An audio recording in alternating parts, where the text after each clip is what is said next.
How's it going, everyone? In today's video, I'll show you on how you can invite to lobby in OSU. So the first thing that you want to do is to actually choose the multi-level right here. So just click on it, click on Lounge Play, and I suggest creating your own room.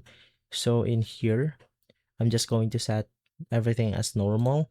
Let's go ahead and select our beat map, and then let's click on Create.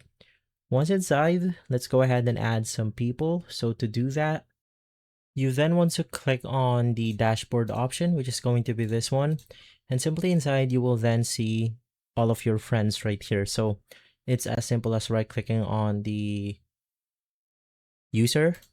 And then we have the invite to room option. So just simply click on it, and then it will be, or he will be invited onto our level right here. So that's how easy it is. If this video has been helpful, leave a like, subscribe, and follow us for more videos like this. Thanks for watching.